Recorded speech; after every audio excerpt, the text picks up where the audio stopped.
प्रिय विद्यार्थियों, आप हमारे चैनल को लाइक करें, सब्सक्राइब करें, शेयर करें, बेल आइकन को दबाएं।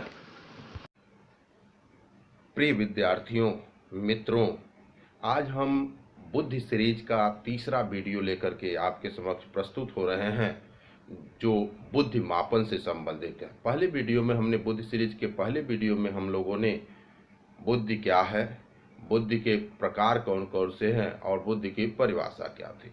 आज हम लोग दूसरे वीडियो में, जबकि हम लोगों ने बुद्धि के सिद्धांत कौन कौन से हैं और उसके बाद आज हम लोग बुद्धि मापन का अध्ययन करेंगे। वास्तव में थोड़ा सा हम लोग इस वीडियो में देखेंगे कि बुद्धि मापन या बुद्धि परीक्षण कैसे कैसे और किस तरह से अस्तित्व में आया और कौन बुद्धि मापन के कौन कौन से प्रकार होते हैं। सबसे पहले देखें कि वास्तव में बुद्धि मापन क्या है, इंटेलिजेंसी मेजरमेंट क्या है, बुद्धि मापन क्या है। सामान्यतः जब हम बुद्धि मापन की बात करते हैं या बुद्धि मापन का जब हम चर्चा करते हैं तो बुद्धि मापन से तात्पर्य बालक के मानसिक योग्यताओं का मापन करना है। अक्सर मनुष्य एक जो बुद्धिमान प्राणी है और जब बुद्धिमान प्राणी है तो जब वो अपने लोगों के साथ रहता है तो वो अक्सर यह पता लगाने का प्रयास करता है कि हमारे सगे संबंधी में कितनी मानसिक योग्यता है, कौन कौन सी योग्यता है, क्या क्या वो कर सकता है। इन सारी चीज़ों का पता लगाने या उसके अंदर एक जिज्ञासा होती है कि हम अपने सगे संबंधियों, अपने लोगों के बारे में यह जान सकें कि वास्तव में उसमें कौन कौन सी योग्यता है, वह क्या क्या कर सकता है, किस तरह की क्षमताएँ हैं। और यही जब ये हमारी जिज्ञासा होती है, जब हम उसको जानने का प्रयास करते हैं तो वास्तव में वहीं पर उसकी योग्यता का मापन हो जाता है, उसके बुद्धि के मापन के रूप में जाना जाता है। बुद्धि मापन से तात्पर्य बालक के मानसिक योग्यताओं का या व्यक्ति के मानसिक योग्यताओं का मापन करना है। थोड़ा सा बुद्धि मापन के हम लोग संक्षिप्त इतिहास को देखते हैं। बुद्धि मापन का संक्षिप्त इतिहास। बुद्धि मापन का इतिहास।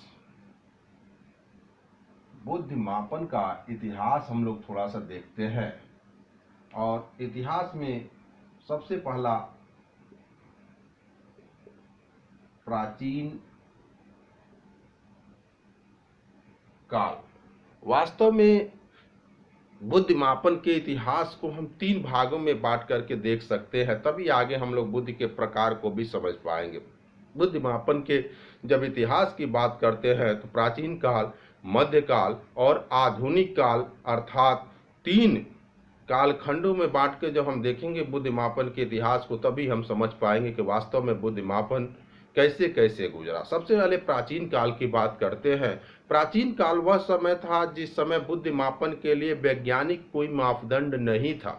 उसी तरह से बुद्धि का मापन किया जाता था, अर्थात अलग अलग तरीके से उस समय भी व्यक्ति के योग्यताओं का मापन किया जाता था।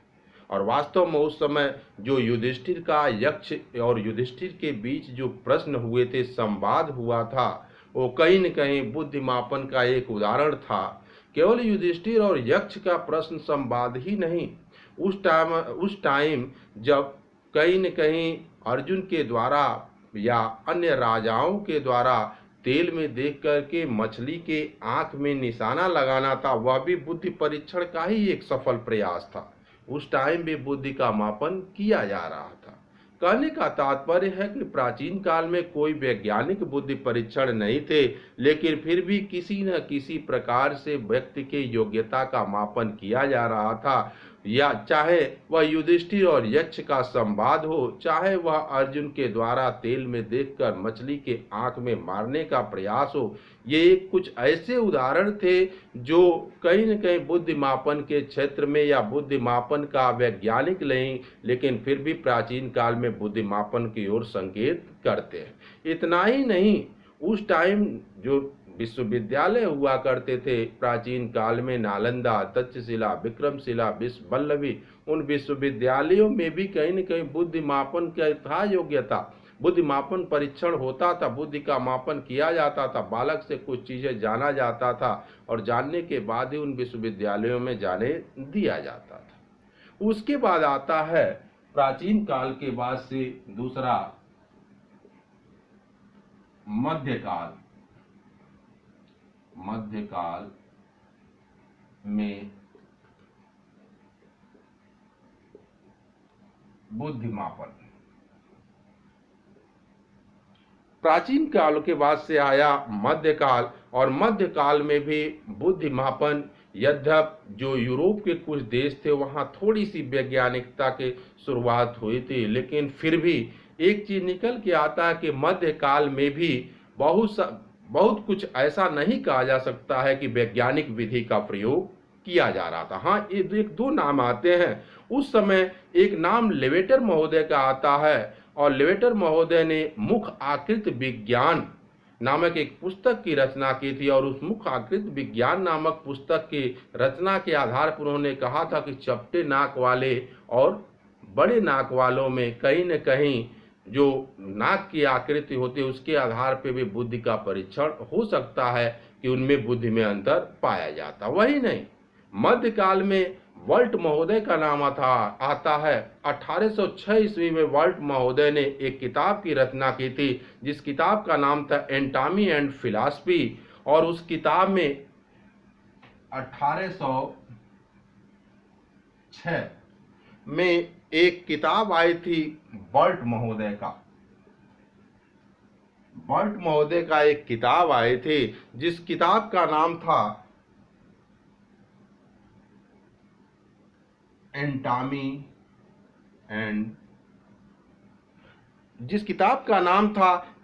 And philosophy. एंटामी एंड फिलॉसफी वास्तव में उस किताब में भी बुद्धि के बारे में बताने का प्रयास किया गया था, और कहीं न कहीं मध्यकाल में एंटामी एंड फिलॉसफी साथ था लेवेटर महोदय का मुखाकृत विज्ञान, इन दोनों के माध्यम से यह बताने का प्रयास किया गया कि वास्तव में कुछ न कुछ व्यक्तिक आधार पे, व्यक्तियों के व्यक्तित्व के आधार पर बुद्धि होता है या बुद्धि का निर्धारण किया जाता है। मध्यकाल में एक चीज और प्रचलित था, भारत में एक सामान्य सी भाषा थी या एक चीज प्रचलित था कि पैर बड़ा गंवार का और सर बड़ा सरदार का, अर्थात शारीरिक संरचना के आधार पर भी कहीं न कहीं इस चीज का निर्धारण होता था कि कौन बुद्धिमान व्यक्ति है, कौन बुद्धिमान व्यक्ति नहीं है। उसके बाद से आया आधुनिक काल। आधुनिक काल में बुद्धि मापन। आधुनिक काल में जब हम बुद्धि मापन की बात करते हैं या आधुनिक काल में जब हम बुद्धि मापन की चर्चा करते हैं, तो सामान्यतः वह युग है जिस युग में वैज्ञानिक बुद्धि मापनों की शुरुआत धीरे धीरे शुरू हो गई, और वैज्ञानिक बुद्धि मापन परीक्षणों का सफल श्रेय सबसे पहले अल्फ्रेड बीने महोदय को जाता है। बुद्धि परीक्षणों के निर्माण का प्रयास व्यक्तिक भेदों की मान्यता के साथ साथ ही प्रारंभ हुआ था, और वास्तव में कहीं न कहीं आधुनिक युग में अगर बुद्धि परीक्षणों की बात किया जाए तो आधुनिक युग में पहला फ्रांसीसी मनोवैज्ञानिक अल्फ्रेड बीने महोदय को ही वैज्ञानिक रूप से बुद्धि परीक्षण का या बुद्धि परीक्षणों का सफल प्रयास का श्रेय जाता है। इस तरह से 3 काल खंडों में, प्राचीन काल, मध्यकाल और आधुनिक काल में हम बुद्धि मापन के इतिहास को जान सकते हैं, जहां प्राचीन काल में बुद्धि मापन का कोई वैज्ञानिक आधार नहीं था। प्राचीन काल में यक्ष और युधिष्ठिर का चाहे वह संवाद हो, चाहे अर्जुन के तेल में देखकर आंख को निशाना बनाना हो, मध्यकाल में जहां लेवेटर महोदय और साथ साथ वॉल्ट महोदय का कुछ थोड़ा बहुत प्रयास हो, और आधुनिक काल में अल्फ्रेड बीने के द्वारा बुद्धि परीक्षण का प्रयास शुरू किया गया। अब हम लोग देखते हैं बुद्धि परीक्षणों के प्रकार को। बुद्धि परीक्षण के कौन कौन से प्रकार होते हैं? बुद्धि मापन कर दे, बुद्धि मापन के प्रकार।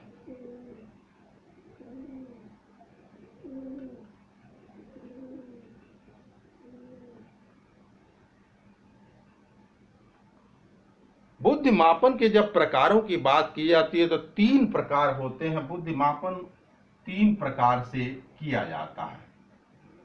नंबर 1, व्यक्तिक बुद्धि परीक्षण। व्यक्तिक बुद्धि परीक्षण। नंबर 2, सामूहिक बुद्धि परीक्षण।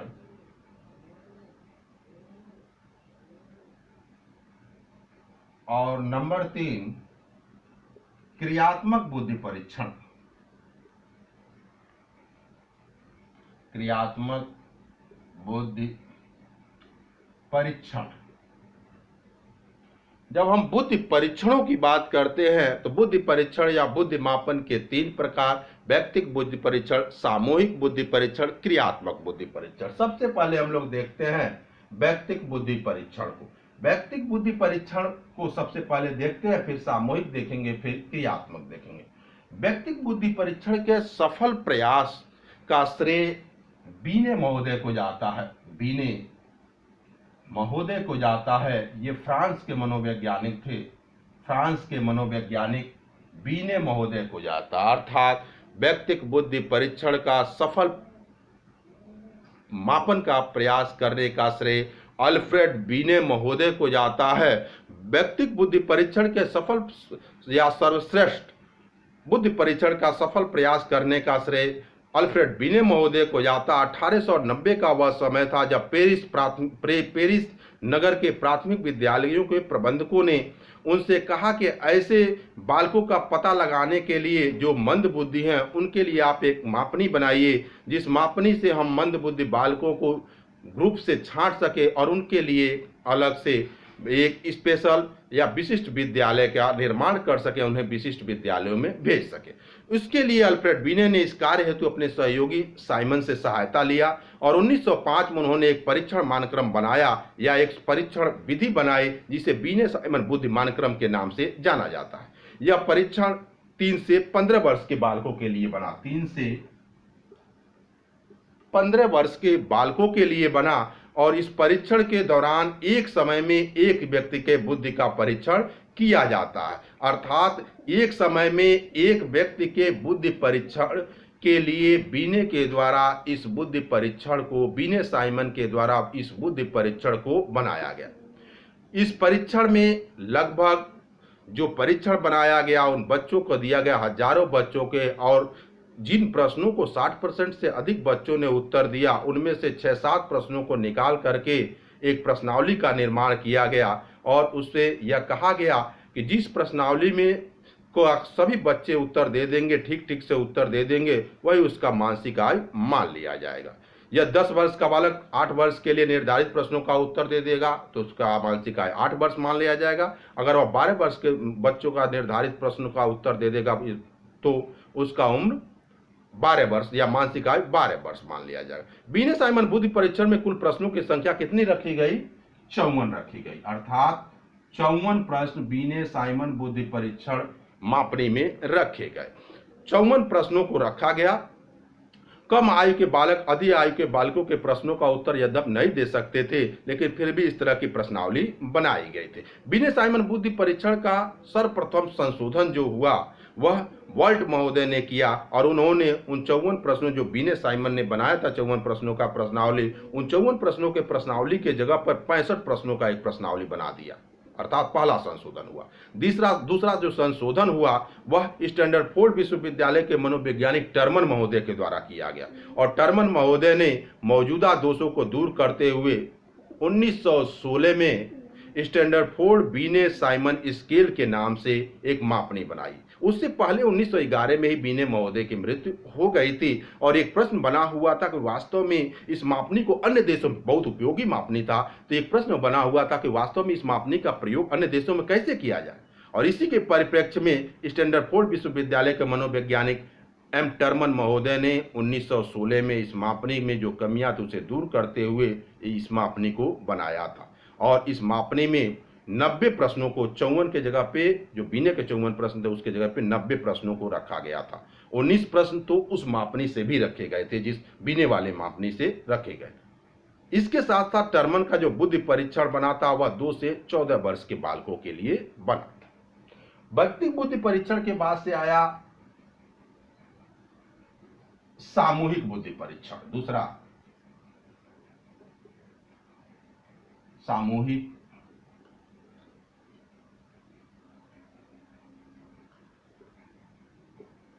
बुद्धि परीक्षण।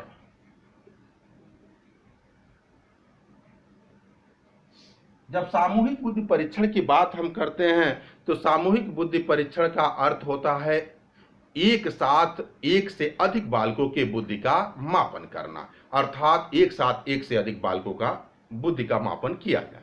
इस बुद्धि परीक्षण का जन्म अमेरिका में हुआ।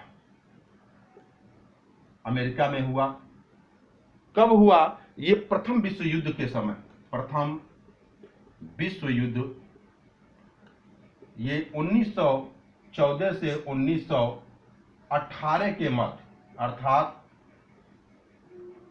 प्रथम विश्व युद्ध 1914 से 1918 का मध्य के बीच इस बुद्धि परीक्षण का कहीं न कहीं निर्माण हुआ। अमेरिका अपने सैनिकों के छंटनी के लिए अधिकारी कौन वर्ग में रहेगा, कौन सैनिक वर्ग में रहेगा, इसलिए इस बुद्धि परीक्षण का उसने निर्माण किया और इसका बृहद स्तर पर प्रयोग भी किया गया।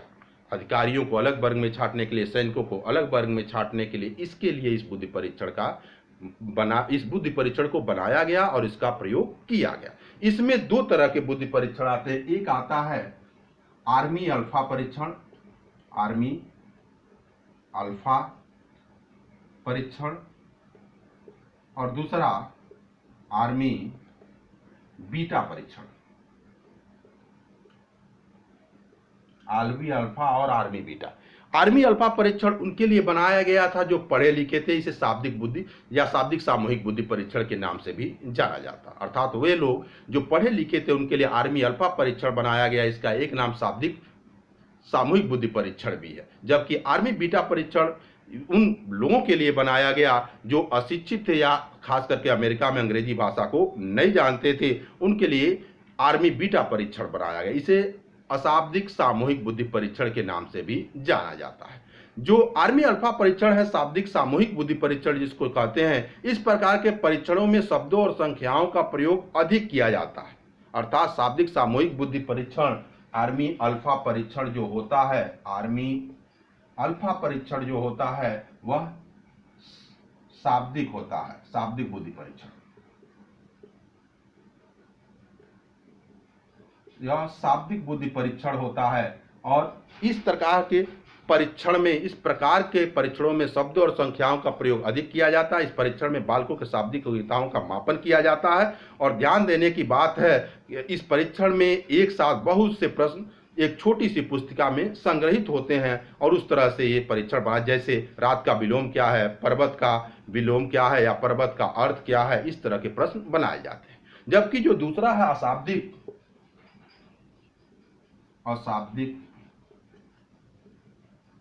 जो दूसरा अशाब्दिक बुद्धि परीक्षण है, वास्तव में इस परीक्षण में भाषा का प्रयोग नहीं किया जाता। इस परीक्षण में किसी जानवर या दूसरे प्रकार के चित्र दिए जाते हैं और जिसमें गलत चित्र को छांटना होता है। और इस परीक्षण के निर्माण में टर्मन और कैंटल महोदय का योगदान सबसे अधिक है। इसके बाद से आता है जो तीसरा बुद्धि परीक्षण था, तीसरा क्रियात्मक बुद्धि परीक्षण। क्रियात्मक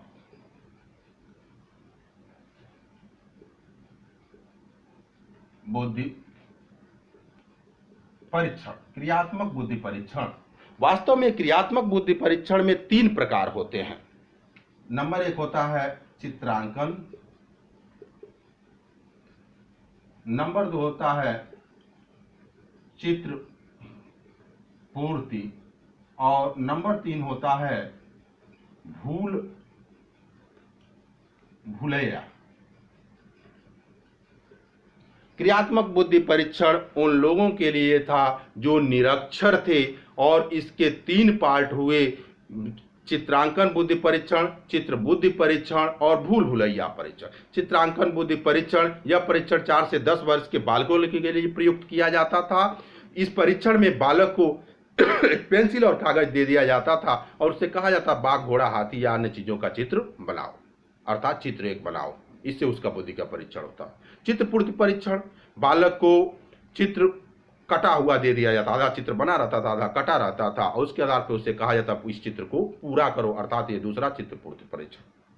तीसरा भूल भुलैया परीक्षण, अर्थात बालक से कहा जाता था कि आप ऐसे रेखा चित्र को बनाओ और जिसमें अनेक रास्ते बने होते थे रेखा चित्र में, और उससे कहा जाता था कि बिना रुके हुए, बिना पेंसिल के उठाए हुए इस चित्र को आप पूरा करिए, अंत तक जाइए। इस तरह से बुद्धि परीक्षण के 3 प्रकार, व्यक्तिगत बुद्धि परीक्षण, सामूहिक बुद्धि परीक्षण और क्रियात्मक बुद्धि परीक्षण होते हैं।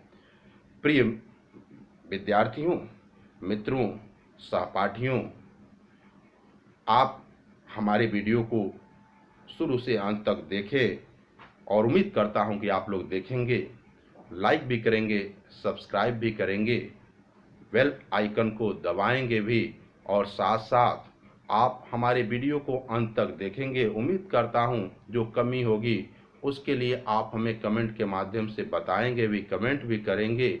अगले वीडियो में हम लोग सीखना लेकर हम आएंगे और आपके लिए कुछ अच्छा और करने का प्रयास करेंगे। इस उम्मीद के साथ कि आप हमारे वीडियो को शुरू से अंत तक देखेंगे, लाइक करेंगे, सब्सक्राइब करेंगे, शेयर करेंगे। धन्यवाद। जय हिंद, वंदे मातरम।